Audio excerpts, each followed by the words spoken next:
Hallelujah, praise the lord. ಕರ್ತನಾದ ಯೇಸು ಕ್ರಿಸ್ತನ ನಾಮದಲ್ಲಿ ನಮ್ಮೆಲ್ಲ ಸಹೋದರ ಸಹೋದರಿನ ವಂದಿಸ್ತೇವೆ. ನೀವಿನ್ನು ನಮ್ಮ ಚಾನಲ್ನ ಮೊದಲನೇ ಬಾರಿಗೆ ವೀಕ್ಷಿಸುತ್ತಿರುವುದಾದರೆ ದಯವಿಟ್ಟು ಸಬ್ಸ್ಕ್ರೈಬ್ ಮಾಡ್ಕೊಳ್ಳಿ, ಲೈಕ್ ಮಾಡಿ, ಶೇರ್ ಮಾಡಿ, ಹಾಗೂ ನಿಮ್ಮ ಪ್ರಾರ್ಥನಾ ಮನವಿಗಳನ್ನು ನಮಗೆ ಕಮೆಂಟ್ ಮೂಲಕವಾಗಿ ತಿಳಿಸಬಹುದಾಗಿದೆ. ನಿಮಗೆ ಕೌನ್ಸಿಲಿಂಗ್ ಬೇಕಾದಲ್ಲಿ ಕೆಳಗೆ ಕೊಟ್ಟಿರುವಂಥ ವಾಟ್ಸಪ್ ನಂಬರನ್ನು, ಹಾಗೆ ಪ್ರತಿನಿತ್ಯವೂ ನಡೆಯುವಂಥ ನಮ್ಮ ಪ್ರಾರ್ಥನೆಗಳಿಗೆ ಜಾಯ್ನ್ ಆಗಬೇಕು, ಹಾಗೆ ಮಧ್ಯರಾತ್ರಿ ಪ್ರಾರ್ಥನೆಗಳು, ಎಲ್ಲ ವಿಧವಾದ ಪ್ರಾರ್ಥನೆಗಳಿಗೆ ಜಾಯ್ನ್ ಆಗಬೇಕಾದಲ್ಲಿ ಕೆಳಗೆ ಕೊಟ್ಟಿರುವಂಥ ನಂಬರನ್ನು ಹಾಗೆ ಗುಂಪುಗಳನ್ನು ಸಂಪರ್ಕಿಸಬಹುದು. ಇದೇ ತಿಂಗಳು ಆಗಸ್ಟ್ 31ನೇ ತಾರೀಕಿನಂದು ಪ್ರಾರ್ಥನಾ ಕೂಟ ಇರುವಂಥದ್ದಾಗಿದೆ. ಭಾಗವಹಿಸಲು ಆಸಕ್ತಿ ಇರುವುದಾದರೆ ನಿಮ್ಮ ವಿಷಯಗಳಿಗಾಗಿ, ಬಿಡುಗಡೆಗಾಗಿ ನಾವು ಪ್ರಾರ್ಥನೆ ಮಾಡಲಿದ್ದೇವೆ. ಸಾಲ, ಹೋರಾಟ, ವೇದನೆ, ಮಕ್ಕಳಿಲ್ಲದವರಿಗಾಗಿ, ಮದುವೆ ಆಗದವರಿಗಾಗಿ, ಹೀಗೆ ಅನೇಕ ಕೊರತೆಗಳಲ್ಲಿರುವವರಿಗಾಗಿ ವಿಶೇಷವಾಗಿ ಪ್ರಾರ್ಥನೆಯನ್ನು ಮಾಡುವಂಥ ಪ್ರಾರ್ಥನಾ ಕೂಟ. ಭಾಗವಹಿಸಲು ಆಸಕ್ತಿ ಇರುವುದಾದರೆ ಡಿಸ್ಪ್ಲೇ ಆಗ್ತಾ ಇರುವಂಥ ನಂಬರನ್ನು, ಹಾಗೆ ಕೆಳಗೆ ಕೊಟ್ಟಿರುವಂಥ ವಾಟ್ಸಪ್ ನಂಬರ್ ಯಾವುದರಲ್ಲಾದರೂ ಕೂಡ ನೀವು ನಂಬರನ್ನು ತೆಗೆದುಕೊಂಡು ವಾಟ್ಸಪ್ ಮೂಲಕನಾದರೂ ಸಂಪರ್ಕಿಸಬಹುದು, ಅಥವಾ ಕಾಲ್ಗಳ ಮೂಲಕ. ಅಕಸ್ಮಾತ್ ನಿಮಗೆ ಕಾಲ್ಗಳು ರಿಪ್ಲೈ ಆಗಿಲ್ಲ ಅಂದರೆ ವಾಟ್ಸಪ್ಪಲ್ಲಿ ನನಗೆ ಪ್ರಾರ್ಥನೆಗೆ ಭಾಗವಹಿಸಲು ಆಸಕ್ತಿ ಇದೆ ಎಂಬುದಾಗಿ ನೀವು ಸಂದೇಶ ಕಳಿಸುವುದಾದರೆ ನಾವು ನಿಮಗೆ ರಿಪ್ಲೈ ಮಾಡ್ತೇವೆ. ಈ ದಿನದಲ್ಲಿ ನಾವು ಧ್ಯಾನಿಸಲಿಕ್ಕಿರುವಂಥ ಸಂದೇಶ ಭಾಗ ಯಾವುದಾಗಿದೆ ಅಂದರೆ 3 ಗಂಟೆಯಿಂದ 5 ಗಂಟೆಯ ಸಮಯದಲ್ಲಿ ಮಾಡುವಂಥ ಪ್ರಾರ್ಥನೆ ಕುರಿತಾಗಿ ನಾವು ನೋಡೋಣ. 3 ಗಂಟೆಯ ಸಮಯದಲ್ಲಿ ನಿಮಗೆ ಎಚ್ಚರವಾದಾಗ ದಯಮಾಡಿ ನೀವು ಪ್ರಾರ್ಥನೆಯನ್ನು ಮಾಡಿ. 3 ಗಂಟೆಯಿಂದ 5 ಗಂಟೆಯ ಪ್ರಾರ್ಥನೆ ಬಹಳ ಶಕ್ತಿಯುಳ್ಳ ಪ್ರಾರ್ಥನೆಯಾಗಿದೆ. ಇದರ ಬಗ್ಗೆ ನಾವು ಅನೇಕ ವಿಷಯಗಳನ್ನು ಮಾತನಾಡಿದ್ದೇವೆ. ಮಧ್ಯರಾತ್ರಿಯಲ್ಲಿ ಪ್ರಾರ್ಥನೆ ಆಗಿರಬಹುದು, ರಾತ್ರಿಯ ಒಂದೊಂದು ಜಾವಗಳ ಪ್ರಾರ್ಥನೆ ಆಗಿರಬಹುದು, ಮಧ್ಯರಾತ್ರಿಯ ಪ್ರಾರ್ಥನೆಯ ಕುರಿತಾಗಿ ಅನೇಕ ವಿಡಿಯೋಗಳನ್ನು ನಮ್ಮ ಚಾನಲ್ಗಳಲ್ಲಿ ಅವೈಲೇಬಲ್ ಆಗಿದೆ, ನೀವು ಅದನ್ನು ನೋಡಬಹುದು. ಈ ದಿನದಲ್ಲಿ ನಾವು 3 ಗಂಟೆಯಿಂದ 5 ಗಂಟೆವರೆಗೂ ಹೇಗೆ ಪ್ರಾರ್ಥಿಸಬೇಕು, ಯಾಕೆ ಪ್ರಾರ್ಥಿಸಬೇಕೆಂಬುದಾಗಿ ನಾವು ನೋಡೋಣ. ಹೌದು, 3 ಗಂಟೆಯ ಸಮಯದಲ್ಲಿ ಎಷ್ಟೋ ಸಮಯದಲ್ಲಿ ನೀವು ನಿದ್ರೆಯಲ್ಲಿ, ಗಾಢವಾದ ನಿದ್ರೆಯಲ್ಲಿ ಇರ್ತೀರ. ಆ ಸಮಯದಲ್ಲಿ ನಿಮಗೆ ಎಚ್ಚರವಾಗ್ತದೆ. ಎಚ್ಚರವಾದಾಗ ಸುಮ್ಮನೆ ಏನೋ ಟೈಮ್ ನೋಡಿ ಅನೇಕರು ಏನು ಮಾಡಿಬಿಡ್ತೇವೆ, ನಾವು ಮಲಗಿಬಿಡ್ತೇವೆ. ಹಾಗೆ ನೀವು ಮಲಗಬೇಡಿ, ನೀವು ದೇವರ ಸಮ್ಮುಖದಲ್ಲಿ ಪ್ರಾರ್ಥನೆ ಮಾಡಿ. ನಿಮಗೆ ಯಾವಾಗೆಲ್ಲ ಎಚ್ಚರವಾಗ್ತದೋ ಸಮಯದಲ್ಲಿ ಪ್ರಾರ್ಥನೆಯನ್ನು ಮಾಡಿ. ಮಧ್ಯರಾತ್ರಿಗಳಲ್ಲಿ ಪ್ರಾರ್ಥನೆ ಮಾಡಿ, ಮುಂಜಾನೆಯಲ್ಲಿ ಪ್ರಾರ್ಥನೆ ಮಾಡಿ, ಎಲ್ಲ ಸಮಯದಲ್ಲೂ ನಾವು ಪ್ರಾರ್ಥನೆ ಮಾಡಬೇಕು. ವಿಶೇಷವಾಗಿ 3 ಗಂಟೆ ಸಮಯದಲ್ಲಿ ನೋಡುವುದಾದರೆ ಯೇಸು ಸ್ವಾಮಿಯನ್ನು ನಂಬದೇ ಇರುವವರು ಕೂಡ 3 ಗಂಟೆಯ ಸಮಯವನ್ನು ತುಂಬ ಪ್ರೀಷಿಯಸ್ ಆಗಿರುವ, ಅಂದರೆ ಅಮೂಲ್ಯವಾದ ಸಮಯ ಎಂಬುದಾಗಿ ಕರೆಯಲ್ಪಡ್ತಾರೆ. ಆ ಸಮಯದಲ್ಲಿ ಒಳ್ಳೆಯ ಕಾರ್ಯಗಳನ್ನು ಅಥವಾ ಒಳ್ಳೆಯ ಪ್ರಾರ್ಥನೆಯನ್ನು ಮಾಡುವಂಥ ಸಮಯ ಎಂದು ಅನ್ಯರು ಕೂಡ, ಯೇಸು ಸ್ವಾಮಿಯನ್ನು ನಂಬದೇ ಇರೋರು ಕೂಡ ಆ ಸಮಯದಲ್ಲಿ ಪ್ರಾರ್ಥನೆಗಳನ್ನು ಅವರವರ ವಿಧಾನದಲ್ಲಿ ಮಾಡುವುದನ್ನು ನಾವು ಕಾಣಲ್ಪಡ್ತೇವೆ. ಹಾಗಾದರೆ 3 ಗಂಟೆಯಲ್ಲಿ ಹೇಳುವ ನಾವು ಹೇಗೆ ಪ್ರಾರ್ಥಿಸಬೇಕು, ಏನೆಂದು ಪ್ರಾರ್ಥಿಸಬೇಕು? ಈ ಸಮಯದಲ್ಲಿ ಸಂದೇಶ ಪ್ರಾರಂಭಿಸೋದಕ್ಕಿಂತ ಮುಂಚೆ ಒಂದು ಚಿಕ್ಕ ಪ್ರಾರ್ಥನೆ ಮಾಡಿಕೊಳ್ಳೋಣ. ಪ್ರೀತಿ ಸ್ವರೂಪನಾದ ತಂದೆಯಾದ ದೇವರೇ, ನಿಮ್ಮ ನಾಮಕ್ಕೆ ಸ್ತೋತ್ರವಾಗಲಿ. ನೀನು ಒಳ್ಳೆಯವನಾಗಿದ್ದೀಯ, ಅದಕ್ಕಾಗಿ ನಿಮಗೆ ಸ್ತೋತ್ರ. ಈ ಸಮಯದಲ್ಲಿ ಸಂದೇಶವನ್ನು ಹೇಳುವಾಗ, ಮಾತನಾಡುವುದು ನಾನಲ್ಲ, ನನ್ನ ಸ್ವಂತ ಬುದ್ಧಿ ಜ್ಞಾನದಿಂದಲ್ಲ. ಪರಿಶುದ್ಧಾತ್ಮನೇ ನೀವು ಮಾತನಾಡಿ ಒಬ್ಬೊಬ್ಬರ ಹೃದಯದಲ್ಲಿ ಕಾರ್ಯ ಮಾಡಬೇಕಾಗಿ, ನನ್ನ ಮರೆಮಾಚಿ ನೀವು ಪ್ರಕಟವಾಗಬೇಕಾಗಿ ಯೇಸುವಿನ ನಾಮದಲ್ಲಿ ಬೇಡಿಕೊಳ್ತೇನೆ ತಂದೆಯೇ, ಆಮೇನ್ ಆಮೇನ್.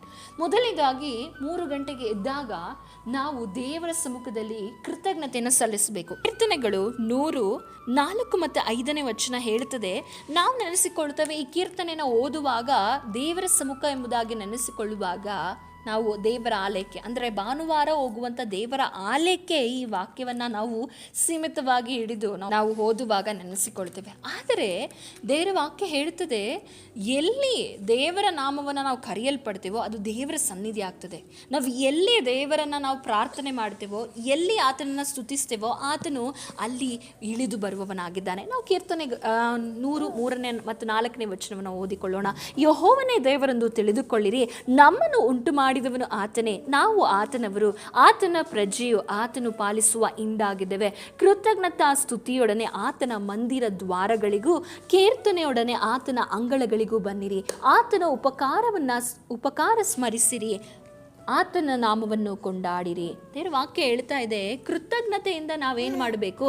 ದೇವರ ಮಂದಿರಕ್ಕೆ, ಅಂದರೆ ನಾವು ಯಾವಾಗೆಲ್ಲ ದೇವರ ಸನ್ನಿಧಿಯಲ್ಲಿ ಪ್ರವೇಶಿಸ್ತೇವೋ ಅದೇ ದೇವರ ಏನಾಗ್ತದೆ ಎಂಬುದಾಗಿ ನೋಡುವುದಾದರೆ, ಆತನ ಅಂಗಳಗಳಿಗೆ ನಾವು ಬರುವಾಗ, ಆತನ ಮಂದಿರಕ್ಕೆ, ಆತನ ಸಾನ್ನಿಧ್ಯಕ್ಕೆ ನಾವು ಬರುವಾಗ ಕೃತಜ್ಞತಾ ಸ್ತುತಿಯೊಡನೆ ಬರಬೇಕು. ಮುಂಜಾನೆಯಲ್ಲಿ, ಮಧ್ಯರಾತ್ರಿಗಳಲ್ಲಿ ಅಥವಾ 3 ಗಂಟೆಯಲ್ಲಿ ನಿಮಗೆ ಎಚ್ಚರವಾಗುವಾಗ ಕೃತಜ್ಞತಾ ಸ್ತುತಿಯೊಡನೆ ನೀವು ಆತನ ಮಂದಿರ ದ್ವಾರಕ್ಕೆ ಬರಬೇಕು. ಕೃತಜ್ಞತೆಯೊಡನೆ ನೀವು ಯಾವಾಗ ದೇವರ ಸನ್ನಿಧಿಗೆ ಬರುವಾಗ ಕೃತಜ್ಞತಾ ಸ್ತುತಿಯನ್ನು ದೇವರ ಸಮ್ಮುಖದಲ್ಲಿ ನೀವು ಕೀರ್ತನೆಯೊಡನೆ ಹಾಗೂ ಉಪಕಾರ ಸ್ಮರಿಸಿ ಆತನ ನಾಮವನ್ನು ಕೊಂಡಾಡುವಾಗ ನಿಮ್ಮ ಜೀವಿತದಲ್ಲಿ ಸಾಧಾರಣವಾದ ಕಾರ್ಯವಲ್ಲ, ಅಸಾಧಾರಣವಾದ ಅದ್ಭುತ ಕಾರ್ಯವನ್ನು ನಿಮ್ಮ ಜೀವಿತದಲ್ಲಿ ಕಾಣಲಿಕ್ಕೆ ಸಾಧ್ಯವಾಗ್ತದೆ. ಮುಚ್ಚಲ್ಪಟ್ಟ ಕದಗಳು ತೆರೆಯಲ್ಪಡ್ತದೆ. ಪಾಪದಿಂದ ಬಿಡುಗಡೆಯನ್ನು ಹೊಂದಿಕೊಳ್ತೀರಾ. ಆಗದೇ ಇರುವ ಕಾರ್ಯಗಳು, ಎಷ್ಟೋ ದಿವಸಗಳಿಂದ ಮುಚ್ಚಲ್ಪಟ್ಟ ಕಾರ್ಯಗಳು, ಬಂಧನದಲ್ಲಿದ್ದಂಥ ಕಾರ್ಯಗಳು ಬಿಡುಗಡೆ ಆಗ್ತದೆ. ನಾವು ನೋಡ್ತೇವೆ, ಪೌಲ ಸೀಲರು ಸ್ತುತಿ ಪದಗಳನ್ನು ಆಡಿದ್ರು ಸೆರೆಮನೆಯಲ್ಲಿ. ಅವರಿಗೆ ಟೈಟ್ ಆಗಿರುವ ಸೆಕ್ಯೂರಿಟಿ ಇತ್ತು. ಆದರೂ ಕೂಡ ಅವರು ಸ್ತುತಿ ಪದಗಳನ್ನು, ಕೀರ್ತನೆಗಳನ್ನು, ದೇವರ ಸಮ್ಮುಖದಲ್ಲಿ ಪ್ರಾರ್ಥನೆಯನ್ನು ಅವರು ಮಾಡಿದಾಗ ದೇವರು ಅವರ ಜೀವಿತದಲ್ಲಿ ಇದ್ದಂತಹ ಸರಪಣಿಗಳನ್ನು, ಬೇಡಿಗಳನ್ನು ಕಳಚಿ ಬಿತ್ತು ಹಾಗೂ ಕದಗಳು ತೆರೆಯಲ್ಪಟ್ಟವು. ನಿಮ್ಮ ಜೀವಿತದಲ್ಲಿ ಯಾವ ಸರಪಣಿಗಳಿದೆ? ಅನೇಕ ದಿವಸಗಳಿಂದ ನಿಮ್ಮ ಕುಟುಂಬ ಜೀವಿತದಲ್ಲಿ ನಿಮಗೆ ಬಿಡುಗಡೆ ಆಗದೇ ಇರುವಂತಹ ಅನೇಕ ಕಾರ್ಯಗಳು ಇರಬಹುದು. ಎಷ್ಟೇ ನಾನು ಪ್ರಾರ್ಥನೆ ಮಾಡ್ತಾ ಇದ್ದೇನೆ, ಅನೇಕ ಕಾರ್ಯಗಳನ್ನು ದೇವರ ಸಮ್ಮುಖದಲ್ಲಿ ಇಟ್ಟು ನಾನು ಕಣ್ಣೀರಿನಿಂದ ಪ್ರಾರ್ಥಿಸ್ತಾ ಇದ್ದೇನೆ, ಆದರೂ ಕೂಡ ನನ್ನ ಕುಟುಂಬ ಬದಲಾಗ್ತಿಲ್ಲ ಎಂಬುದಾಗಿರುವುದಾದರೆ ದೇವರ ಸಮ್ಮುಖದಲ್ಲಿ ನಿಮ್ಮ ಜೀವಿತದಲ್ಲಿ ಕೃತಜ್ಞತಾ ಸ್ತುತಿ ಮಾಡಿರಿ. ಸ್ತುತಿ ಮಾಡುವಾಗ, ಆರಾಧನೆ ಮಾಡುವಾಗ, ದೇವರಿಗೆ ಸ್ತೋತ್ರ ಸಲ್ಲಿಸುವಾಗ ಸ್ತುತಿಯಲ್ಲಿ ನಿಮ್ಮ ಸ್ಥಿತಿಯು ಬದಲಾಗುವಂಥದ್ದಾಗಿದೆ. ಸ್ತುತಿ ಸಾಧಾರಣವಾದದಲ್ಲ, ಸ್ತುತಿಯು ನಿಮ್ಮ ಸ್ಥಿತಿಯನ್ನು ಬದಲಿಸುವಂಥದ್ದಾಗಿದೆ. ಸಹೋದರ ಸಹೋದರಿಯರೇ, ದೇವರ ಸಮ್ಮುಖದಲ್ಲಿ ನೀವು ದೇವರು ಮಾಡಿದಂಥ ಉಪಕಾರಗಳನ್ನು ನೆನೆಸಿ ಕರ್ತನನ್ನು ನೀವು ಕೊಂಡಾಡುವಾಗ, ಆತನನ್ನು ನೀವು ಆರಾಧಿಸುವಾಗ ಸಾಧಾರಣವಾದ ಕಾರ್ಯಗಳು ನಿಮ್ಮ ಜೀವಿತದಲ್ಲಿ ನಡೆಯುವುದಿಲ್ಲ, ಅಸಾಧಾರಣವಾದ ಕಾರ್ಯಗಳು ನಡೆಯುವಂಥದ್ದಾಗಿದೆ. ಅಸಾಧಾರಣವಾದ ಮಹಿಮೆನ, ದೇವರ ಮಹಿಮೆನ ನೀವು ಕಾಣ್ತೀರಾ. ನಿಮ್ಮ ಜೀವಿತ ಬದಲಾಗ್ತದೆ, ನಿಮ್ಮ ಸ್ವಭಾವಗಳು ಬದಲಾಗ್ತದೆ, ನಿಮ್ಮ ಕುಟುಂಬಗಳು ಬದಲಾಗ್ತವೆ, ನಿಮ್ಮ ಕುಟುಂಬಗಳು ಕಟ್ಟಲ್ಪಡುವಂಥದ್ದಾಗಿದೆ. ಎಷ್ಟೋ ಕುಟುಂಬ ಜೀವಿತಗಳು ಈ ಸಮಯದಲ್ಲಿ ಮುರಿದು ಬೀಳುವ ಅವಸ್ಥೆಗೆ ಬಂದಿರಬಹುದು. ಸಹೋದರ ಸಹೋದರಿ, ನಿನ್ನ ಕುಟುಂಬದಲ್ಲಿ ಹೋರಾಟ, ವೇದನೆ, ಎಷ್ಟೇ ಹೇಳಿದ್ರು ನನ್ನ ಗಂಡ ಬದಲಾಗ್ತಾ ಇಲ್ಲ, ಎಷ್ಟೇ ಹೇಳಿದ್ರು ನನ್ನ ಹೆಂಡತಿ ಬದಲಾಗ್ತಾ ಇಲ್ಲ ಎಂಬುದಾಗಿ ನಿಮ್ಮ ಜೀವಿತದಲ್ಲಿ ಇರಬಹುದು. ಆದರೆ ನೀವು ನಿಮ್ಮ ಗಂಡನಿಗೆ, ಹೆಂಡತಿಗೆ ನೀವು ಬುದ್ಧಿ ಹೇಳುತ್ತಾ ನಿಮ್ಮ ಗಂಡನ ಸ್ವಭಾವಗಳನ್ನು ಬದಲಿಸಬೇಕೆಂದು ನೀವು ಪ್ರಯತ್ನ ಮಾಡುವುದನ್ನು ನಿಲ್ಲಿಸಿ ದೇವರ ಸಮ್ಮುಖದಲ್ಲಿ ದೇವರಿಗೆ ಸ್ತೋತ್ರ ಸ್ತುತಿ ಮಾಡಿರಿ. ದೇವರ ಸಮ್ಮುಖದಲ್ಲಿ ನಿಮ್ಮ ಪ್ರಾರ್ಥನೆಯನ್ನು ಇಡಿರಿ. ದೇವರು ಖಂಡಿತವಾಗಿಯೂ ಕಾರ್ಯ ಮಾಡುವವನಾಗಿದ್ದಾನೆ. ನಂತರ ನಾವು ದೇವರ ಸಮ್ಮುಖದಲ್ಲಿ ನಮ್ಮ ಕುಟುಂಬಗಳು ಕಟ್ಟಲ್ಪಡಬೇಕಂದ್ರೆ ನಮ್ಮ ಸ್ವಭಾವಗಳು ಬದಲಾಗಬೇಕು. ನಮ್ಮ ಸ್ವಭಾವಗಳು ಬದಲಾಗುವಾಗ ಆಟೋಮ್ಯಾಟಿಕ್ ಆಗಿ ನಮ್ಮ ಕುಟುಂಬದಲ್ಲಿ ಅನೇಕ ಕಾರ್ಯಗಳನ್ನು, ಬದಲಾವಣೆಗಳನ್ನು ನಾವು ಕಾಣ್ತೇವೆ. ನೋಡಿ, ಕುಟುಂಬದಲ್ಲಿ ಎಷ್ಟೋ ಸಮಯದಲ್ಲಿ ಹೋರಾಟ ಬರ್ತದೆ. ಸುಮ್ಮನೆ ಕಲಹಗಳು, ವ್ಯಾಜ್ಯ, ಜಗಳ, ಮಿಸ್ಅಂಡರ್ಸ್ಟ್ಯಾಂಡಿಂಗ್ ಉಂಟಾಗುವಾಗ ನಾವು ದೇವರ ಗುಣಗಳನ್ನು ಧರಿಸಿಕೊಳ್ಳುವಾಗ ಕುಟುಂಬದಲ್ಲಿ ಆಶೀರ್ವಾದ ಉಂಟಾಗುವಂಥದ್ದಾಗಿದೆ. ನೋಡಿ, ನಮ್ಮ ಗುಣಗಳು ಕುಟುಂಬದಲ್ಲಿ, ನಮ್ಮ ಗುಣಗಳು ಕರ್ತನ ಗುಣಗಳಾಗಿರುವಾಗ ಕುಟುಂಬದಲ್ಲಿ ಸಮಾಧಾನ ಬರ್ತದೆ. ನಮ್ಮ ಕುಟುಂಬದಲ್ಲಿ ಕೆಲವೊಮ್ಮೆ ನಮ್ಮ ಮೇಲೆ ಇಲ್ಲ ಸಲ್ಲದ ಆರೋಪಗಳು ಬರಬಹುದು. ನಮ್ಮ ಕುಟುಂಬದಲ್ಲಿ ನಾವು ಮಾಡಿಲ್ಲದೆ ಇರುವ ಕಾರ್ಯಗಳನ್ನೇ ನಮ್ಮ ಗಂಡನಾಗಿರ್ಬೋದು, ನಮ್ಮ ಹೆಂಡತಿ, ನಮ್ಮ ಮಕ್ಕಳಾಗಿರ್ಬೋದು, ಅಥವಾ ನಮ್ಮ ತಂದೆ ತಾಯಿಗಳಾಗಿರ್ಬೋದು ಹೇಳುವ ಸಮಯದಲ್ಲಿ ನಾವು ಅವರನ್ನು ಪ್ರೀತಿಸಿ ಅವರನ್ನು ಕ್ಷಮಿಸುವುದನ್ನು ಕಲಿತುಕೊಳ್ಬೇಕು. ಅದಕ್ಕಾಗಿ ನಾವು ಪ್ರಾರ್ಥನೆ ಮಾಡಬೇಕು.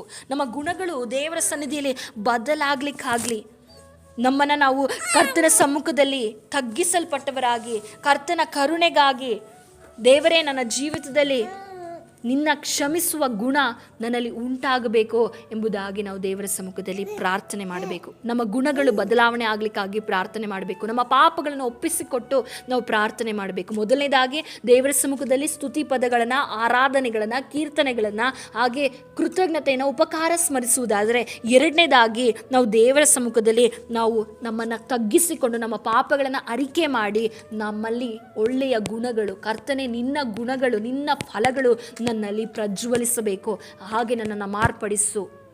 ಹಾಗೆ ನಾವು ಮಾರ್ಪಡುವಾಗ ನಮ್ಮ ಕುಟುಂಬದಲ್ಲಿ ಅರ್ಧ ಸಮಸ್ಯೆ ಖಂಡಿತವಾಗಿ, ಅರ್ಧ ಅಲ್ಲ 90% ಸಮಸ್ಯೆ ಖಂಡಿತವಾಗಿಯೂ ಬದಲಾಗ್ತದೆ. ನಾವು ಸಹಿಸಿಕೊಳ್ಳುವಾಗ, ನಾವು ಕ್ಷಮಿಸುವಾಗ ನಮ್ಮ ಕುಟುಂಬದಲ್ಲಿ ಅನೇಕ ಕಾರ್ಯಗಳನ್ನು, ಆಶೀರ್ವಾದಗಳನ್ನು ನಾವು ಕಾಣಲಿಕ್ಕೆ ಸಾಧ್ಯವಾಗ್ತದೆ. ಇವತ್ತು ಎಷ್ಟೋ ಕುಟುಂಬಗಳು ಒಡೆಯುವ ಪರಿಸ್ಥಿತಿಗೆ ಬಂದಿದೆ. ನನ್ನ ಗಂಡ ಎಷ್ಟು ಹೇಳಿದ್ರು, ನನ್ನ ಗಂಡ ಮಾಡೋದು ನನಗೆ ಸಹಿಸ್ಲಿಕ್ಕೆ ಆಗ್ತಿಲ್ಲ, ನಾನು ಎಷ್ಟು ಹೇಳಿದ್ರು ನನ್ನ ಗಂಡ ಬದಲಾಗ್ತಾ ಇಲ್ಲ. ಸಹೋದರಿಯೇ, ಹೇಳುವುದನ್ನು ನಿಲ್ಲಿಸಿ ಪ್ರಾರ್ಥನೆ ಮಾಡು. ಸಹೋದರನ ಹೇಳುವುದನ್ನು ನಿಲ್ಲಿಸಿ ಪ್ರಾರ್ಥನೆ ಮಾಡು. ನನ್ನ ಹೆಂಡತಿ ಹೇಳಿದ್ದನ್ನೇ ಹೇಳ್ತಾ ಇದ್ದಾಳೆ, ನನ್ನ ಹೆಂಡತಿ ಬದಲಾಗ್ತಾ ಇಲ್ಲ, ನನ್ನ ಹೆಂಡತಿ ಪ್ರಾರ್ಥನೆ ಮಾಡ್ತಾ ಇಲ್ಲ, ನನ್ನ ಹೆಂಡತಿ ಆತ್ಮಿಕವಾಗಿಲ್ಲ, ನನ್ನ ಗಂಡ ಆತ್ಮಿಕವಾಗಿಲ್ಲ ಎಂಬ ಬೇಸರಿಕೆ ನಿಮ್ಮಲ್ಲಿ ಇರಬಹುದು. ಆದರೆ ಪ್ರಾರ್ಥನೆ ಮಾಡಿ, ದೇವರ ಸಮ್ಮುಖದಲ್ಲಿ ಮಧ್ಯರಾತ್ರಿಗಳಲ್ಲಿ 3 ಗಂಟೆಯಲ್ಲಿ ಎಚ್ಚರವಾಗುವಾಗ ಎದ್ದು ಪ್ರಾರ್ಥನೆ ಮಾಡಿ ಸಹೋದರ ಸಹೋದರಿಯರೇ, ಕರ್ತನು ಖಂಡಿತವಾಗಿಯೂ ನಮ್ಮನ್ನು ಬದಲಿಸುವವನಾಗಿದ್ದಾನೆ. ಮತ್ತು ನಾವು ದೇವರ ಸಮ್ಮುಖದಲ್ಲಿ ಪ್ರಾರ್ಥನೆ ಮಾಡಬೇಕು. ಯಾವುದಕ್ಕಾಗಿ? ನಮ್ಮ ಕುಟುಂಬದ ಸಂರಕ್ಷಣೆಗಾಗಿ, ನಮ್ಮ ಫೈನಾನ್ಷಿಯಲ್ ಬ್ರೇಕ್ ಥ್ರೂಗಾಗಿ ನಾವು ಪ್ರಾರ್ಥನೆ ಮಾಡಬೇಕು. ಎಷ್ಟೋ ಜನರು ಇಂದು ಅನೇಕ ಜನರ ಕುಟುಂಬ ಜೀವಿತ ಆಗಿರ್ಬೋದು, ಆತ್ಮಿಕವಾಗಿಯೂ ಕೂಡ ಆಗಿರ್ಬೋದು, ಹಾಗೆ ಅನೇಕ ವಿಷಯದಲ್ಲಿ ಸೋಲು ಕಾಣಲಿಕ್ಕೆ ಕಾರಣ ಏನಂದರೆ ಆರ್ಥಿಕವಾದ ಪರಿಸ್ಥಿತಿಗಳಲ್ಲಿ ದೇವಜ್ಞಾನ, ದೇವ ಒಂದು ಮಾರ್ಗದರ್ಶನ ಇಲ್ಲದೇ ಇರುವ ಕಾರಣ ಎಷ್ಟೋ ಕುಟುಂಬಗಳು ಈ ದಿನದಲ್ಲಿ ಸಮಸ್ಯೆಯಲ್ಲಿ ಹಾದು ಹೋಗ್ತಾ ಇದ್ದಾರೆ. ಕುಟುಂಬದಲ್ಲಿ ಹೆಚ್ಚು ಸಾಲವಾಗುವಾಗ ಗಂಡನಿಗೆ ಹೆಚ್ಚು ಟೆನ್ಷನ್ ಆಗ್ತದೆ. ಆ ಟೆನ್ಷನ್ ಎಲ್ಲ ಹೆಂಡತಿ ಮೇಲೆ ಹಾಕೋದು, ಅಲ್ಲಿ ಜಗಳ ಉಂಟಾಗೋದು. ಅಥವಾ ಸಾಲಗಾರರು ಬಂದು ಮನೆ ಹತ್ರ ಕೇಳುವಾಗ ಕುಟುಂಬದಲ್ಲಿ ಸಮಾಧಾನ ಹೋಗುವಂಥದ್ದು. ಅಯ್ಯೋ ನನ್ನ ಸಾಲ ತೀರ್ತಾ ಇಲ್ಲ ಎಂಬುದಾಗಿ ಹೇಳಿ ಇನ್ನೊಂದು ಕಡೆ ಸಾಲವನ್ನು ಮಾಡಿ ಅಲ್ಲಿ ಬಡ್ಡಿಗಳನ್ನು ತೆಗೆದುಕೊಂಡು ಅಲ್ಲಿಯೂ ಕೂಡ ಕಟ್ಟಲು ಸಾಧ್ಯವಾಗದೇ ಇರುವಾಗ ಎಕ್ಸ್ಟ್ರಾ ಕೆಲಸ ಮಾಡಬೇಕೆಂಬುದಾಗಿ ಹೇಳಿ ಭಾನುವಾರ ಆರಾಧನೆಯನ್ನು ಬಿಟ್ಟು, ದೇವರ ಸಮ್ಮುಖವನ್ನು ಬಿಟ್ಟು ಕೆಲಸಗಳನ್ನು ಮಾಡುವಂಥದ್ದು. ಇದರಿಂದ ಏನಾಗ್ತಾ ಇದೆ? ಕುಟುಂಬದಲ್ಲಿ ಸಮಾಧಾನ ಇಲ್ಲ, ಫೈನಾನ್ಷಿಯಲ್ ವಿಷಯದಲ್ಲಿ ಸ್ಟೇಬಲ್ ಇಲ್ಲದೇ ಇರೋ ಕಾರಣ, ದೇವರ ಮಾರ್ಗದರ್ಶನ ಹುಡುಕದೇ ಇರುವ ಕಾರಣ, ದೇವರ ಬಳಿಯಲ್ಲಿ ಪ್ರಾರ್ಥನೆ ಮಾಡದೇ ಇರೋ ಕಾರಣ, ದೇವರ ಸಮ್ಮುಖದಲ್ಲಿ ಜ್ಞಾನ ಕೇಳದೇ ಇರೋ ಕಾರಣ ಏನಾಗ್ತಾ ಇದೆ? ಕುಟುಂಬದಲ್ಲಿ ಬಾಧಿಸಲ್ಪಡ್ತಾ ಇದೆ. ವೈಯಕ್ತಿಕವಾಗಿ ಸಮಾಧಾನ ಇಲ್ಲ, ವೈಯಕ್ತಿಕ ಜೀವಿತದಲ್ಲಿ ನೆಮ್ಮದಿ ಇಲ್ಲ, ವೈಯಕ್ತಿಕವಾಗಿ ದೇವರಿಗೆ ಸಮಯ ಕೊಡ್ಲಿಕ್ಕೆ ಆಗ್ತಾ ಇಲ್ಲ, ಆತ್ಮಿಕವಾಗಿ ಬೆಳೀಲಿಕ್ಕೆ ಆಗ್ತಾ ಇಲ್ಲ. ಇದೆಲ್ಲದರಿಂದ ಬೇಸರಗೊಂಡು, ಇದೆಲ್ಲದರಿಂದ ಸ್ಟ್ರೆಸ್ಗೊಂಡು ಎಷ್ಟೋ ಜನ ಪ್ರಾರ್ಥನೆ ಮಾಡುವುದನ್ನು ನಿಲ್ಲಿಸಿದ್ದಾರೆ, ದೇವರ ವಾಕ್ಯ ಓದುವುದನ್ನು ನಿಲ್ಲಿಸಿದ್ದಾರೆ, ಸಭೆಗಳಿಗೆ ಹೋಗುವುದನ್ನು ನಿಲ್ಲಿಸಿದ್ದಾರೆ. ಆದ ಕಾರಣ ನಿಮ್ಮ ಜೀವಿತದಲ್ಲಿ ಒಂದು ಫೈನಾನ್ಷಿಯಲ್ ಬ್ರೇಕ್ ಥ್ರೂ, ನಿಮ್ಮ ಜೀವಿತದಲ್ಲಿ ಒಂದು ಹಣಕಾಸಿನ ವಿಷಯದಲ್ಲಿ ಆಗಿರಬಹುದು, ಅಥವಾ ಸಾಲಗಳಲ್ಲಿ ಆಗಿರಬಹುದು, ಕುಟುಂಬ ಕಟ್ಟಲ್ಪಡುವ ವಿಷಯದಲ್ಲಿ ಆಗಿರ್ಬೋದು, ಇದರೆಲ್ಲದರಲ್ಲೂ ನಿಮಗೊಂದು ಬ್ರೇಕ್ ಥ್ರೂ ಆಗಬೇಕು ಅಂದರೆ, ಇದರೆಲ್ಲದರಲ್ಲೂ ನಿಮಗೊಂದು ಬಿಡುಗಡೆ ಆಗಬೇಕಂದ್ರೆ ಪ್ರಾರ್ಥನೆ ಮಾಡಿರಿ. ನಾವು ನೋಡ್ತೇವೆ ಯಾಬೇಚನು ಪ್ರಾರ್ಥನೆ ಮಾಡ್ತಾ ಇದ್ದಾನೆ. ಯಾಬೇಚನು ತನ್ನ ಅಣ್ಣ ತಮ್ಮಂದಿರಲ್ಲಿ ಎಲ್ಲರಿಗಿಂತ ಘನವಂತನಾಗಿದ್ದಾನೆ. ಕಾರಣ ಏನೆಂಬುದಾಗಿ ನೋಡುವುದಾದರೆ, ಅವನು ದೇವರ ಸಮ್ಮುಖದಲ್ಲಿ ಪ್ರಾರ್ಥನೆ ಮಾಡಿದನು, ದೇವರ ಸಮ್ಮುಖದಲ್ಲಿ ಮಾರ್ಗದರ್ಶನ ಕೇಳ್ತಾ ಇದ್ದಾನೆ. ನಾವು ಆ ವಾಕ್ಯವನ್ನು ಓದುವುದಾದರೆ ನಮಗೆ ಅಲ್ಲಿ ಸ್ಪಷ್ಟವಾಗಿ ಗೊತ್ತಾಗ್ತದೆ, ಅವನ ತಾಯಿ ಅವನಿಗೆ ದುಃಖದ ಮಗನು ಎಂಬುದಾಗಿ, ಯಾಬೇಚನು ಎಂಬುದಾಗಿ ನೋಡುವುದಾದರೆ ದುಃಖದ ಮಗನು. ಆದರೆ ದೇವರು ಅವನ ಜೀವಿತವನ್ನು ಬದಲಿಸಿದ ಕಾರಣ ಏನಂದರೆ, ಅವನು ಇಸ್ರಾಯೇಲ್ ದೇವರನ್ನು ಮೊರೆ ಹೊಕ್ಕನು. ಅವನ ಪರಿಸ್ಥಿತಿಯನ್ನು ನೋಡಿ ಅವನು ಏನನ್ನು ತೀರ್ಮಾನ ಮಾಡಿಕೊಂಡ ಅಂದರೆ, ನನಗೆ ಆಶ್ರಯ ದೇವರೇ ಆಗಿದ್ದಾನೆ. ನಾನು ದೇವರನ್ನು ಹುಡುಕುವುದಾದರೆ ದೇವರಿಗೆ ನನ್ನ ಪರಿಸ್ಥಿತಿಯನ್ನು, ನನ್ನ ತಾಯಿಯೇ ನನ್ನನ್ನು ಕೈ ಬಿಟ್ಟಿರಬಹುದು, ನನ್ನ ತಾಯಿಯೇ ನನ್ನನ್ನು ದುಃಖದ ಮಗನು ಎಂಬುದಾಗಿ ಹೆಸರಿಟ್ಟಿರಬಹುದು. ಆದರೆ ನಾನು ದೇವರನ್ನು ಮೊರೆ ಹೊಕ್ಕುವುದಾದರೆ, ದೇವರ ಬಳಿಯಲ್ಲಿ ಪ್ರಾರ್ಥಿಸುವುದಾದರೆ, ದೇವರು ನನ್ನ ಜೀವಿತವನ್ನು ಬದಲಿಸಲು ಶಕ್ತನಾಗಿದ್ದಾನೆ ಎಂಬುದಾಗಿ ಏನು ಮಾಡ್ತಾನೆ? ದೇವರ ಬಳಿಯಲ್ಲಿ ಪ್ರಾರ್ಥನೆ ಮಾಡ್ತಾನೆ. ಪೂರ್ವಕಾಲ ವೃತ್ತಾಂತದಲ್ಲಿ ನಾವು ಕಾಣಬಹುದು. ಪೂರ್ವಕಾಲ ವೃತ್ತಾಂತದಲ್ಲಿ ಹೀಗೆ ಅನೇಕ ಭಕ್ತರನ್ನು ನಾವು ಕಾಣ್ತೇವೆ. ಯೆಹೋಶುವ ಪಾಟನಾಗಿರಬಹುದು, ಹಿಜ್ಕೀಯನಾಗಿರಬಹುದು, ಅವರೆಲ್ಲ ದೇವರ ಸಮ್ಮುಖದಲ್ಲಿ ಪ್ರಾರ್ಥನೆಯನ್ನು ಮಾಡಿದರು. ದೇವರ ಸಮ್ಮುಖದಲ್ಲಿ ಪ್ರಾರ್ಥನೆಯನ್ನು ಮಾಡಿ ದೇವರಿಂದ ಮಾರ್ಗದರ್ಶನವನ್ನು ಕಂಡುಕೊಂಡು ದೇವರಿಂದ ಆಶೀರ್ವಾದವನ್ನು ಪಡೆದುಕೊಂಡವರಾಗಿದ್ದಾರೆ. ಹಾಗಾದರೆ ಈಗ ನಾವೇನು ಯೋಚನೆ ಮಾಡ್ತಾ ಇದ್ದೇವೆ? ದೇವರ ಸಮ್ಮುಖದಲ್ಲಿ ಎಲ್ಲ ವಿಷಯಗಳಲ್ಲೂ ಬರೀ ನನ್ನ ಆಶೀರ್ವದಿಸು ಎಂಬುದಾಗಿ ಅಲ್ಲ, ದೇವರೇ ನನಗೆ ಮಾರ್ಗದರ್ಶನ ಕೊಡು, ನಿನ್ನ ಚಿತ್ತದಂತೆ ನಡೆಯಲು ನಮಗೆ ಕಲಿಸು, ನಿನ್ನ ಚಿತ್ತ ಎಲ್ಲ. ಅನೇಕ ಸಮಯದಲ್ಲಿ ನಾವು ಸಾಲಗಳಿಗೆ ಹಾಗೆ ಫೈನಾನ್ಷಿಯಲ್ ಹಾಗೂ ಹಣಕಾಸಿನ ವ್ಯವಹಾರಗಳಲ್ಲಿ ಸೋಲು ಉಂಟಾಗಲಿಕ್ಕೆ ಕಾರಣ ಏನಂದರೆ, ನಮ್ಮ ಜ್ಞಾನದಿಂದ. ನಾವೇನು ಮಾಡ್ತೇವೆ? ನಮ್ಮ ಆಲೋಚನೆ, ನಮ್ಮ ಜ್ಞಾನದಿಂದ ತೀರ್ಮಾನ ತೆಗೆದುಕೊಂಡು ನಂತರ ದೇವರೇ ಯಾಕೆ ಈಗ ಆಗ್ತಾ ಇದೆ, ಯಾಕೆ ನೀನು ಈ ಕಾರ್ಯ ನನ್ನ ಜೀವಿತದಲ್ಲಿ ಮಾಡ್ತಾ ಇದೆಯಾ ಎಂಬುದಾಗಿ ನಾವು ದೇವರನ್ನೇ ಪ್ರಶ್ನೆ ಕೇಳ್ತೇವೆ. ಮನುಷ್ಯನು ತನ್ನ ಸ್ವಬುದ್ಧಿಯಿಂದ ತನ್ನ ಗತಿಯನ್ನು ಕೆಡಿಸಿಕೊಂಡು ನಂತರ ಯಾರ ಮೇಲೆ ಕುದಿತಾನಂತೆ? ಯೆಹೋವನ ಮೇಲೆ ಕುದಿವನೆಂಬುದಾಗಿ ದೇವರ ವಾಕ್ಯ ಹೇಳುತ್ತದೆ. ತನ್ನ ಸ್ವಬುದ್ಧಿಯಿಂದ ಮನುಷ್ಯನ ಏನು ಮಾಡ್ತಾ ಇದ್ದಾನೆ? ಗತಿಯನ್ನು ಕೆಡಿಸಿಕೊಳ್ತಾ ಇದ್ದಾನೆ. ಆದರೆ ಯಾಬೇಚನು ತನ್ನ ಸ್ವಬುದ್ಧಿಯನ್ನು ಉಪಯೋಗಿಸಲಿಲ್ಲ. ತನ್ನ ಅಣ್ಣ ತಮ್ಮಂದಿರಲ್ಲಿ ತನ್ನ ತಾಯಿ ಯಾಬೇಚನ ಎಂಬುದಾಗಿ ಹೆಸರಿಟ್ಟಿರ್ಬೋದು, ಆದರೆ ನಾನೇನು ಮಾಡ್ತೇನೆ? ದೇವರಿಗೆ ಮೊರೆ ಇಡ್ತೇನೆ ಎಂಬುದಾಗಿ 1 ಪೂರ್ವಕಾಲ ವೃತ್ತಾಂತ 4ನೇ ಅಧ್ಯಾಯ 10ನೇ ವಚನದಲ್ಲಿ ಹೀಗೆ ಹೇಳ್ತದೆ. ಯಾಬೇಚನು ಇಸ್ರಾಯೇಲ್ ದೇವರಿಗೆ, ನೀನು ನನ್ನನ್ನು ವಿಶೇಷವಾಗಿ ಆಶೀರ್ವದಿಸಿ ನನ್ನ ಪ್ರಾಂತ್ಯವನ್ನು ವಿಸ್ತರಿಸಿ ನಿನ್ನ ಹಸ್ತದಿಂದ ನನ್ನನ್ನು ಹಿಡಿದು ಯಾವ ವೇದನೆಯೂ ಉಂಟಾಗದಂತೆ ನನ್ನನ್ನು ರಕ್ಷಿಸಬಾರದೆ ಎಂದು ಮೊರೆ ಇಡಲು ದೇವರು ಅವನ ಮೊರೆಯನ್ನು ಲಾಲಿಸಿದನು ಎಂಬುದಾಗಿ ದೇವರನ್ನು ಪ್ರಾರ್ಥನೆ ಮಾಡ್ತಾನೆ. ದೇವರ ಸಮ್ಮುಖದಲ್ಲಿ ಅವನು ಕೇಳ್ತಾ ಇದ್ದಾನೆ, ನೀನು ನನ್ನನ್ನು ವಿಶೇಷವಾಗಿ ಆಶೀರ್ವದಿಸು, ನನ್ನ ಪ್ರಾಂತ್ಯವನ್ನು ವಿಸ್ತರಿಸು, ನಿನ್ನ ಹಸ್ತದಿಂದ ನನ್ನನ್ನು ಕಾಪಾಡು, ರಕ್ಷಿಸು ಎಂಬುದಾಗಿ, ಪ್ರೊಟೆಕ್ಷನ್ಗಾಗಿ, ವೇದನೆ ಉಂಟಾಗಬಾರದು ಎಂಬುದಾಗಿ, ಹಾಗೆ ಪ್ರಾಂತ್ಯವನ್ನು ವಿಸ್ತರಿಸೆಂಬುದಾಗಿ ಅವನು ಆಶೀರ್ವಾದವನ್ನು, ರಕ್ಷಣೆಯನ್ನು, ದೇವರ ಸಂರಕ್ಷಣೆಯನ್ನು ಅವನು ಕೇಳ್ತಾ ಇದ್ದಾನೆ. ಹಾಗಾದರೆ ನಾವು ಕೂಡ ದೇವರ ಸಮ್ಮುಖದಲ್ಲಿ ಮಧ್ಯರಾತ್ರಿಗಳಲ್ಲಿ, ಮುಂಜಾನೆಯಲ್ಲಿ, ಎಲ್ಲ ಸಮಯದಲ್ಲೂ ದೇವರ ಸಮ್ಮುಖದಲ್ಲಿ ನಾವು ಪ್ರಾರ್ಥನೆ ಮಾಡೋಣ. ಸಹೋದರ ಸಹೋದರಿಯರೇ, ಪ್ರಾರ್ಥನೆಗಳನ್ನು ಮಾಡಿರಿ. ಕುಟುಂಬವು ಕಟ್ಟಲ್ಪಡಬೇಕು, ಕುಟುಂಬವು ಒಡಿಬೇಕೆಂಬುದಾಗಿಯೇ ದುಷ್ಟನ ಕಾರ್ಯವಾಗಿದೆ. ಆದರೆ ನಾವು ಸೈತಾನನ ತಂತ್ರವನ್ನು ಅರಿತವರಾಗಿದ್ದೇವೆ. ಅವನ ತಂತ್ರ ಏನು? ಅವನು ಹಾಳು ಮಾಡಬೇಕು, ನಾಶಪಡಿಸಬೇಕೆಂಬುದಾಗಿಯೇ ಯಾವಾಗಲೂ ಅವನ ಯೋಜನೆ ಆಗಿದೆ. ಈ ಯೋಜನೆಯನ್ನು ಇಟ್ಟುಕೊಂಡಿರುವ ಈ ದುಷ್ಟನು, ನಮ್ಮ ಶತ್ರು ಆಗಿರುವ ಈ ದುಷ್ಟನು ಯಾವಾಗಲೂ ನಮ್ಮ ವಿರುದ್ಧವಾಗಿ ಕಾರ್ಯ ಮಾಡ್ತಾನೇ ಇರ್ತಾನೆ. ಇದನ್ನು ಅರಿತ ನಾವು, ಮನುಷ್ಯರೇನಾದರೂ ನಮಗೆ ಶತ್ರುವಾಗಿದ್ದದಕ್ಕೆ ಎಫೆಸ ಪತ್ರಿಕೆಯಲ್ಲಿ ಹೇಳುವುದು, ಮನುಷ್ಯ ಮಾತ್ರದವರ ಸಂಗಡ ಅಲ್ಲ ನಮ್ಗೆ ಹೋರಾಟ ಇರೋದು. ನಮ್ಮ ಶತ್ರು ಯಾರಾಗಿದ್ದಾನೆ? ಸೈತಾನನಾಗಿದ್ದಾನೆ. ಅವನು ಕುಟುಂಬವನ್ನು ಒಡೆದು ನಮ್ಮ ಸಮಾಧಾನವನ್ನು ಕೆಡಿಸಿ ದೇವರಿಂದ ನಮ್ಮನ್ನು ದೂರಪಡಿಸುವುದೇ ಅವನ ಉದ್ದೇಶ ಆಗಿದೆ. ದೇವರು ನಮ್ಮ ಮೇಲಿಟ್ಟಿರುವ ಉದ್ದೇಶವನ್ನು, ದೇವರು ನಮ್ಮ ಕುಟುಂಬದ ಮೇಲಿಟ್ಟಿರುವ ಉದ್ದೇಶವನ್ನು ನಾಶಪಡಿಸಬೇಕು, ದೂರ ಮಾಡಬೇಕೆಂಬುದಾಗಿ ಅವನ ಉದ್ದೇಶ ಆಗಿದೆ. ಅವನು ಯಾವಾಗಲೂ 24/7 ಕೆಲಸ ಮಾಡ್ತಾನೆ ಇರ್ತಾನೆ. ಮನುಷ್ಯನು ನಮ್ಮ ಶತ್ರುವಾಗಿದ್ರೆ ಸ್ವಲ್ಪ ಏನು ಮಾಡ್ತಾರೆ, ನಮ್ಮ ಬಗ್ಗೆ ಯೋಚನೆ ಮಾಡೋದನ್ನು ನಿಲ್ಲಿಸ್ತಾರೆ. ಆದರೆ ಸೈತಾನನ ಆಗಲ್ಲ. ಯಾವಾಗಲೂ ಏನಾದರೂ ಮಾಡಿ ಹಾಳು ಮಾಡಬೇಕೆಂಬುದಾಗಿ ಯೋಚಿಸ್ತಾನೆ. ಹಾಳು ಮಾಡಬೇಕು, ಕದಿಬೇಕು, ನಾಶಪಡಿಸಬೇಕು ಎಂಬುದಾಗಿ, ಯಾರನ್ನು ನುಂಗಬೇಕು, ಹೇಗೆ ಅವರನ್ನು ಇಲ್ಲದೆ ಮಾಡಬೇಕು, ದೇವರಿಂದ ಹೇಗೆ ಅವರನ್ನು ದೂರಪಡಿಸಬೇಕೆಂಬುದಾಗಿಯೇ ಅವನ ಯೋಚನೆ ಆಗಿರುತ್ತೆ.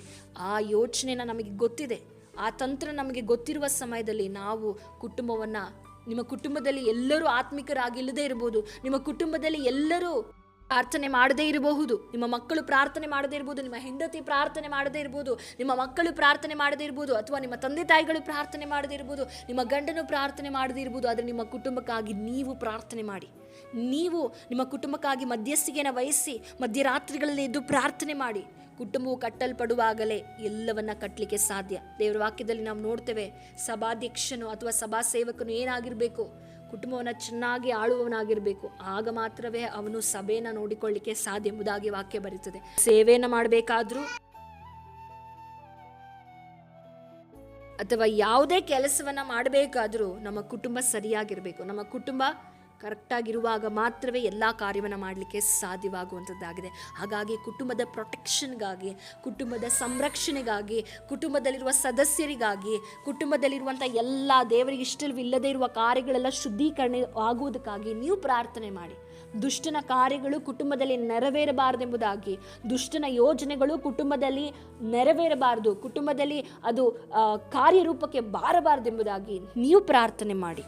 ದೇವರಿಗೆ ಖಂಡಿತ ಕಾರ್ಯ ಮಾಡುವವನಾಗಿದ್ದಾನೆ. ಯೋಬನು ತನ್ನ ಮಕ್ಕಳಿಗಾಗಿ ಪ್ರಾರ್ಥನೆ ಮಾಡ್ತಾ ಇದ್ದನು. ಮುಂಜಾನೆ ಸಮಯದಲ್ಲಿ ಕ್ರಮ ತಪ್ಪದೆ ಪ್ರಾರ್ಥನೆ ಮಾಡ್ತಾ ಇದ್ದನು. ನಾವು ನೋಡುವುದಾದರೆ ದಾನಿಯೇಲನು ಪ್ರಾರ್ಥನೆ ಮಾಡ್ತಾ ಇದ್ದನು. ನಾವು ಕೀರ್ತನೆಗಳಲ್ಲಿ ನೋಡ್ತೇವೆ, ಭಕ್ತನು 7 ಆವರ್ತಿ ದೇವರಿಗೆ ಪ್ರಾರ್ಥನೆ ಮಾಡ್ತಾ ಇದ್ದನು. ಇವತ್ತು ನಮಗೆ ಒಂದು ಗಂಟೆ ಪ್ರಾರ್ಥನೆ ಮಾಡಲಿಕ್ಕೂ ಸಮಯ ಇಲ್ಲದೆ ಇರುವಂಥ ಪರಿಸ್ಥಿತಿಗಳಿಗೆ ನಾವು ಬಂದಿದ್ದೇವೆ.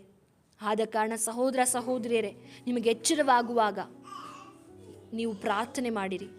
ನಿಮ್ಮ ಜೀವಿತದಲ್ಲಿ ನಿಮ್ಮ ಮಕ್ಕಳಿಗಾಗಿ, ನಿಮ್ಮ ಕುಟುಂಬಕ್ಕಾಗಿ ನೀವು ಪ್ರಾರ್ಥನೆ ಮಾಡಿರಿ.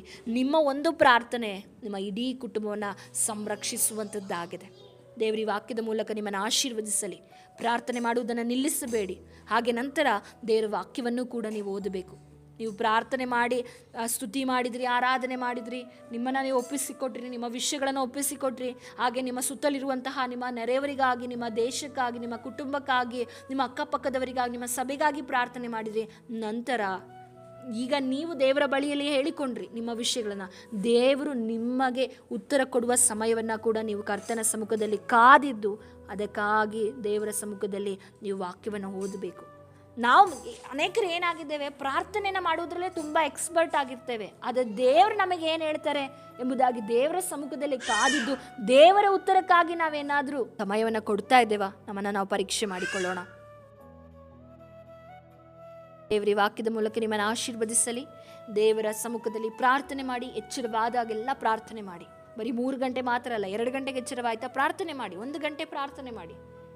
1 ಗಂಟೆಗೆ ಎಚ್ಚರವಾಯ್ತಾ, 12 ಗಂಟೆಗೆ ಎಚ್ಚರವಾಯ್ತಾ, 4 ಗಂಟೆಗೆ ಎಚ್ಚರವಾಯ್ತಾ, ಎಲ್ಲ ಯಾವ ಸಮಯದಲ್ಲಿ ಎಚ್ಚರವಾದರೂ ಕೂಡ ಪ್ರಾರ್ಥನೆ ಮಾಡಿ. ದೇವರು ನಿಮ್ಮನ್ನು ಆಶೀರ್ವದಿಸುವವನಾಗಿದ್ದಾನೆ, ನಿಮ್ಮ ಕುಟುಂಬವನ್ನು ಕಟ್ಟುವವನಾಗಿದ್ದಾನೆ. ಈ ಸಮಯದಲ್ಲಿ ಪ್ರಾರ್ಥನೆ ಮಾಡಿಕೊಳ್ಳೋಣ. ಪ್ರೀತಿ ಸ್ವರೂಪನಾದ ದೇವರೇ, ನಿಮ್ಮ ನಾಮಕ್ಕೆ ಸ್ತೋತ್ರವಾಗಲಿ. ಕೊಟ್ಟ ಒಳ್ಳೆ ವಾಕ್ಯಕ್ಕಾಗಿ ಸ್ತೋತ್ರ. ವಿಶೇಷವಾಗಿ ಈ ವಾಕ್ಯವನ್ನು ಕೇಳಿದ ಸಹೋದರ ಸಹೋದರಿ ಕುಟುಂಬನ ಆಶೀರ್ವದಿಸು. ಅವರು ಎಚ್ಚರವಾದಾಗ ಪ್ರಾರ್ಥಿಸಲು ಪ್ರಾರ್ಥನಾ ಆತ್ಮನಿಂದ ನೀನು ತುಂಬಿಸಬೇಕಾಗಿ ಪ್ರಾರ್ಥಿಸ್ತೇವೆ. ಎಲ್ಲ ನಿಮ್ಮ ಕರದಲ್ಲಿ ಒಪ್ಪಿಸಿಕೊಡ್ತಾ ಯೇಸುವಿನ ನಾಮದಲ್ಲಿ ಬೇಡಿಕೊಳ್ತೇವೆ ತಂದೆಯೇ, ಆಮೇನ್ ಆಮೇನ್. ದೇವರು ನಿಮ್ಮೆಲ್ಲರನ್ನು ಆಶೀರ್ವದಿಸಲಿ. Thanks for watching. God bless you.